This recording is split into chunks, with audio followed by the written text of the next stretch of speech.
Assalamualaikum warahmatullahi wabarakatuh. Nama saya Emik Fikriansyah. Saya mahasiswa Universitas Muhammadiyah Jakarta. Dengan dibuatnya video ini, saya ingin menjelaskan materi negara dan konstitusi dengan tujuan untuk melaksanakan tugas dalam perkuliahan pendidikan kewarganegaraan. Yang pertama, latar belakang. Keberadaan Undang-Undang Dasar 1945 yang selama ini disarakan dan sakralkan dan tidak boleh diubah, kini telah mengalami beberapa perubahan.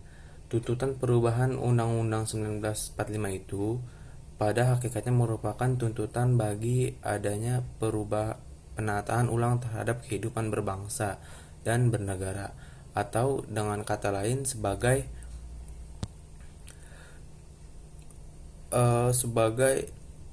upaya memulai kontrak sosial baru antara warga negara dengan negara menuju apa yang dicita-citakan bersama yang dituangkan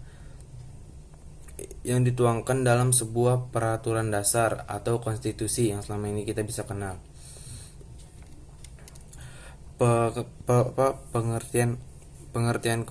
Perubahan konstitusi ini menginginkan pula adanya perubahan sistem dan kondisi negara yang otoritian menuju ke arah sistem yang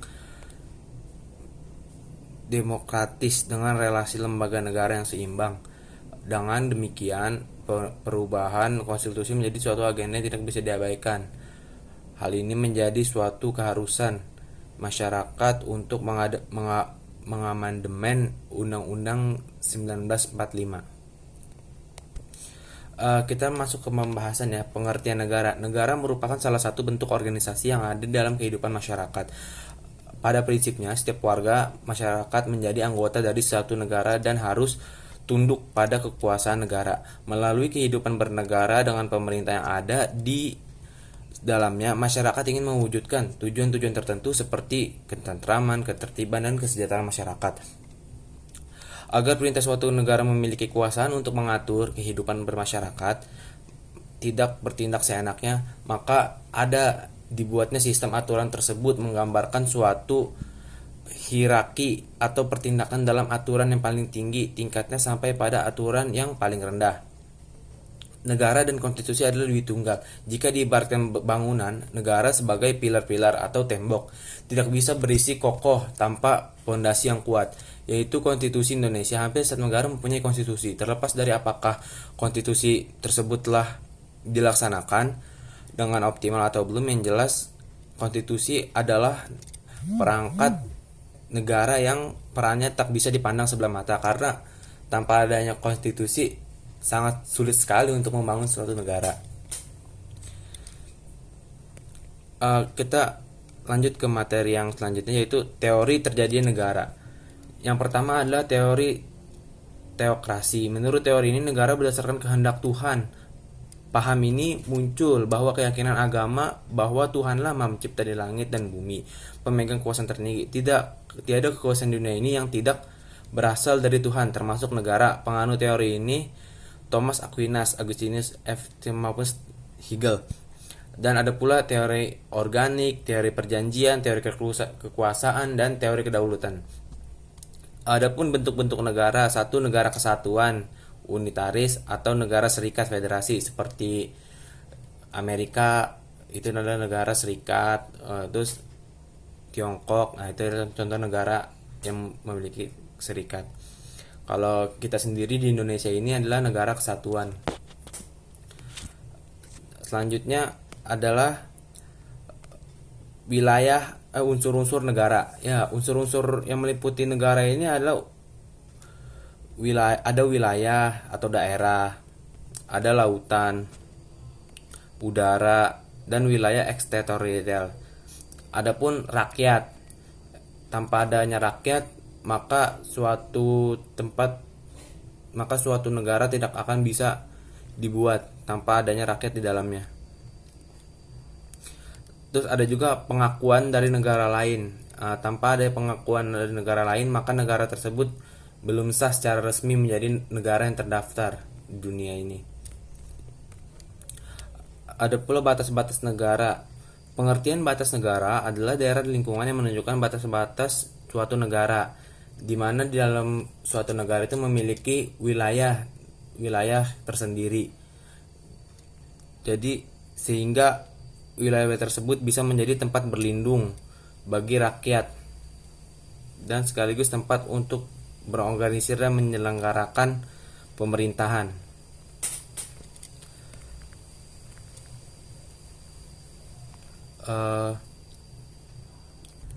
Selanjutnya adalah konstitusi. Di dalam sebuah negara pastilah terdapat konstitusi, karena konstitusi adalah hal yang paling fundamental yang mengatur jalannya sebuah roda pemerintahan. Selain itu, konstitusi juga dapat mengatur tugas atau pembagian wewenang jadi dalam berjalannya suatu pemerintahan.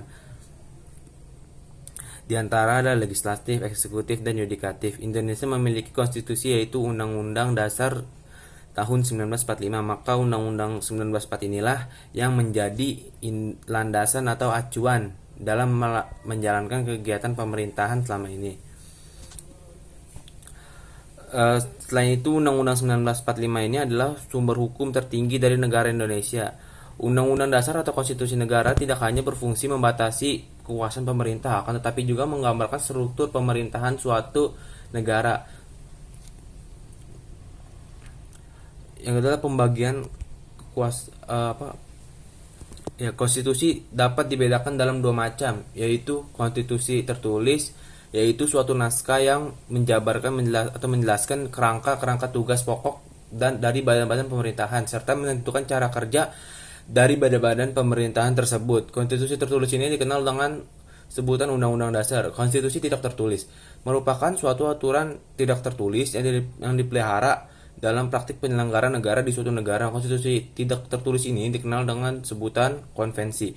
Pada umumnya, konstitusi mempunyai tujuan untuk membatasi kekuasaan penyelenggara negara agar tidak dapat berebut sewenang-wenang serta dapat menjamin hak-hak warga negara. Tujuan konstitusi ini merupakan suatu gagasan yang dinamakan konstitusionalisme.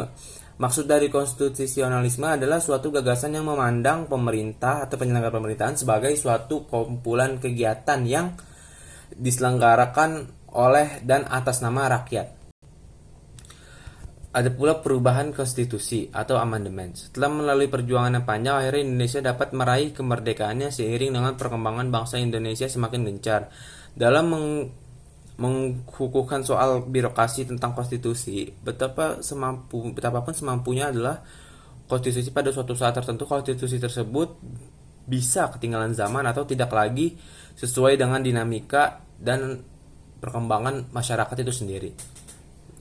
Karena itulah kita memerlukan adanya perubahan konstitusi dalam meningkatkan kesejahteraan rakyat yang dilaksanakan menurut pembatasan-pembatasan tertentu. Perubahan ini terjadi melalui 3 macam kemungkinan. Pertama, untuk mengubah konstitusi, sidang pemegang kekuasaan legislatif harus dihadiri oleh sekurang-kurangnya sejumlah anggota tertentu atau sudah mencapai quorum yang ditentukan secara pasti. Kedua, untuk mengubah konstitusi, maka lembaga perwakilan rakyat harus dibubarkan terlebih dahulu dan kemudian diselenggarakan pemilihan umum. Lembaga perwakilan rakyat harus diperbarui. Inilah yang kemudian melaksanakan wewenangnya untuk mengubah konstitusi. Ketiga adalah cara yang terjadi dan berlaku dalam sistem majelis 2 kamar. Untuk mengubah konstitusi, kedua kamar lembaga perwakilan rakyat mengadakan sidang gabungan. Sidang gabungan inilah yang jadi syarat-syarat seperti cara pertama yang berwenang mengubah konstitusi. Penting bahwa perubahan itu didasarkan pada kepentingan negara, bangsa dalam arti yang sebenarnya dan bukannya karena kepentingan politik saat dari golongan atau kelompok-kelompok tertentu yang memanfaatkan keadaan. Memasuki era reformasi, muncul arus pemikiran tentang keberadaan Undang-Undang Dasar 1945 yang sangat berbeda dengan pemikiran sebelumnya. Terdapat beberapa pernyataan yang mendukung arus pemikiran tersebut. 1. Bahwa Undang-Undang 1945 mengandung rumusan pasal yang menimbulkan penafsiran ganda. Untuk menjawab pertanyaan ini, pemerintah telah mengupayakan tentang adanya perubahan konstitusi atau amandemen sehingga melahirkan rumusan baru yang Sebelumnya dikatakan bahwa presiden dan wakil presiden memegang jabatan selama 5 tahun. Sesudahnya dapat dipindah pilih kembali. Dengan ketentuan ini tidak dijelaskan presiden atau wakil presiden dapat dipilih untuk berapa kali masa jabatan. Itu dapat menimbulkan penafsiran apabila kandidat yang bersangkutan dapat mengikuti pemilihan umum untuk terus-menerus. Setelah di amandemen disimpulkan bahwa presiden dan wakil presiden hanya dapat dipilih dengan 2 kali masa jabatan atau 2 periode. 2. Bahwa Undang-Undang 1945 ini membawa sifat eksekutif heavy. Terkait dengan eksekutif heavy ini ada pemerintah eksekutif yang menonjol.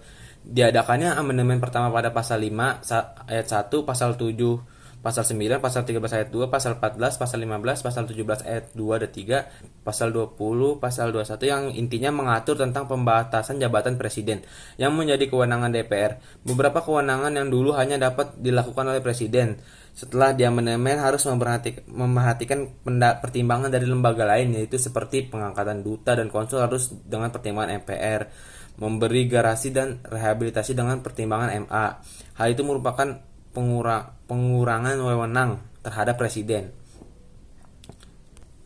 Mungkin ini saja yang saya dapat sampaikan dari pembahasan saya. Selanjutnya saya akan menjelaskan kesimpulan dan saran-saran. Suatu simpulan. Berdasarkan uraian pada pembahasan dapat disimpulkan beberapa hal sebagai berikut. 1. Negara merupakan suatu organisasi di antara sekelompok atau beberapa kelompok manusia yang secara bersama-sama mendiami suatu wilayah atau teritorial tertentu dengan mengakui adanya suatu pemerintahan yang mengurus tata tertib tertentu, atau kita bisa sebut juga yang mematuhi suatu aturan dari pemimpin di negara itu tersebut atau di wilayah itu tersebut.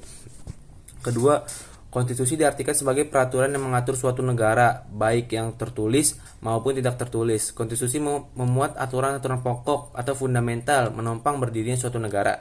Yang ketiga, antara negara dan konstitusi mempunyai hubungan yang sangat erat karena melaksanakan konstitusi pada dasarnya juga melaksanakan dasar negara. Pancasila merupakan filosofi Goslak atau common platform atau kalimatun sawa.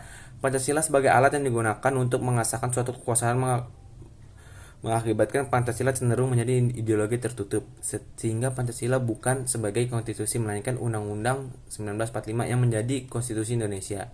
Saran, semoga dengan adanya materi pembahasan ini semuanya dapat mengerti tentang apa itu negara dan apa itu konstitusi, dan dapat tahu apa itu konstitusi, apa kegunaan fungsi-fungsi konstitusi.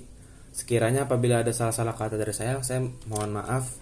Apabila ada kebenaran itu datangnya dari Allah Subhanahu wa taala. Sekian dari saya. Assalamualaikum warahmatullahi wabarakatuh.